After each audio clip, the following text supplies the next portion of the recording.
Bon, ben, en ce 1er janvier 2018, voilà la présentation presque définitive. Les aménagements sont finis, il n'y a plus que quelques détails. Donc c'est un jumper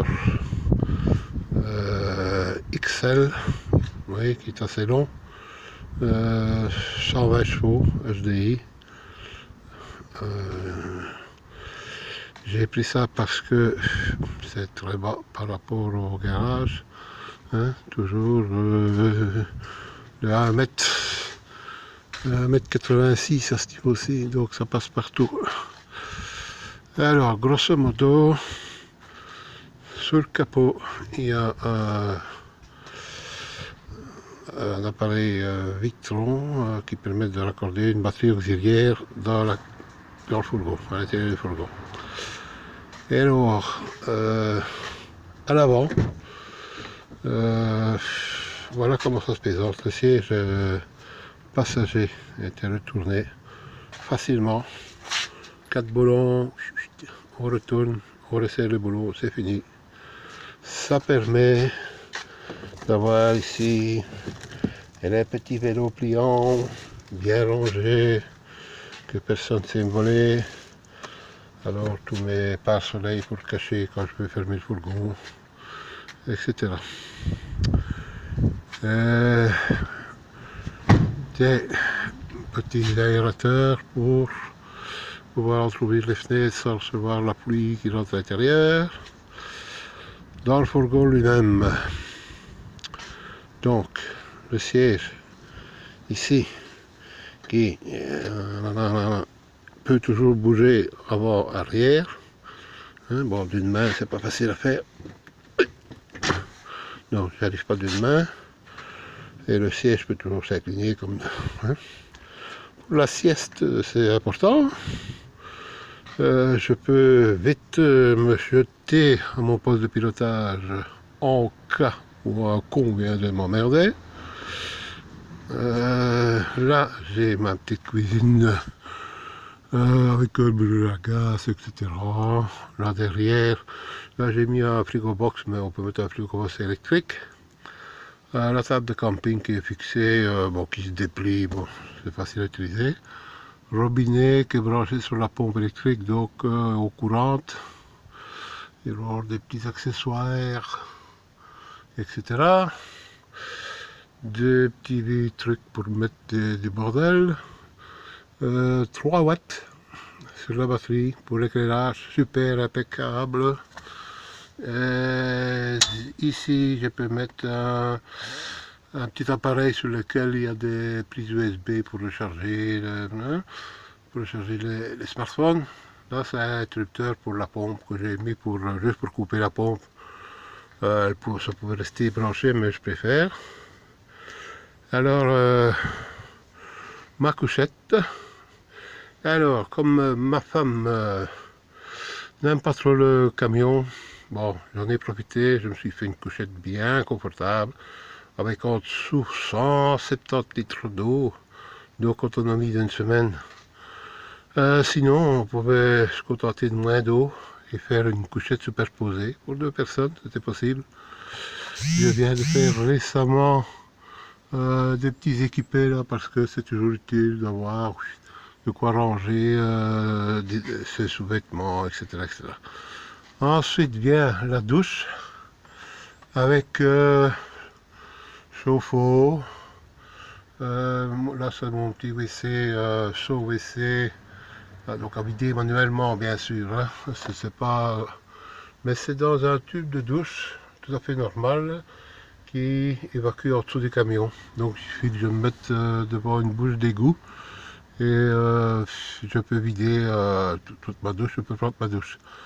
Ma douche, bien sûr, le chauffe-eau est raccordé sur une pompe électrique qui m'envoie, qui me chauffe. Et alors j'en profite toujours pour mettre mes vêtements en pendre dans la douche, c'est un gain de place. Et bon, pour les petites choses, j'ai des équipés, donc ça va. Et pour mes vaisselles et tout ça, bon, ça se passe là en dessous de On se dévie quoi.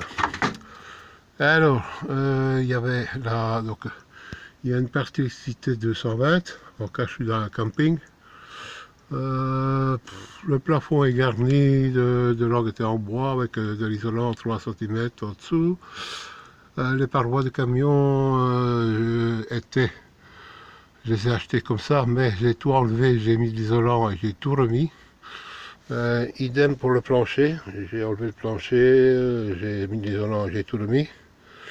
Et j'avais fait des armoires premiers, mais voilà, maintenant ce que j'en ai fait, j'ai mis un poêle au bois.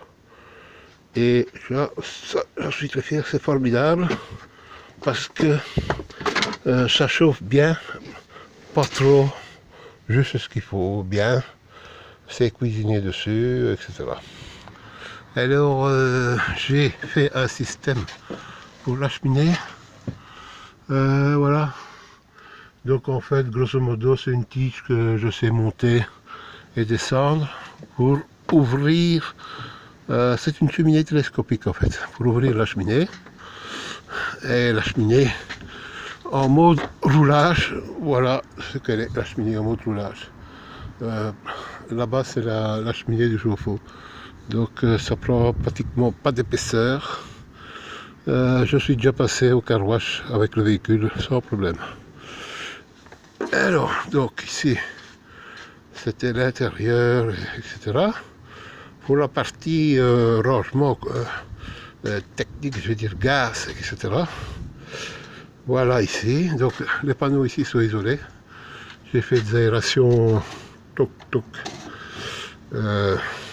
Évidemment, il reste de la tôle qui peut prendre, qui peut faire un peu pont thermique. Mais je dois dire qu'avec le poêle au bois, ça suce vraiment tout l'air humide de l'intérieur. Donc il y a rarement de la condensation. Extraordinaire. Hein? Alors, pour la partie technique, voilà ici nous sommes derrière la douche en fait. Hein? Et c'est ici que viennent deux grosses bonbonnes de 13 kg. La pompe qui donne de l'eau à la douche, les entrées de gaz, etc. La petite trappe ici qui me permet d'ouvrir les bonbonnes de l'intérieur de la douche pour ne pas sortir dehors. Bon, là c'est la caisse à outils, etc.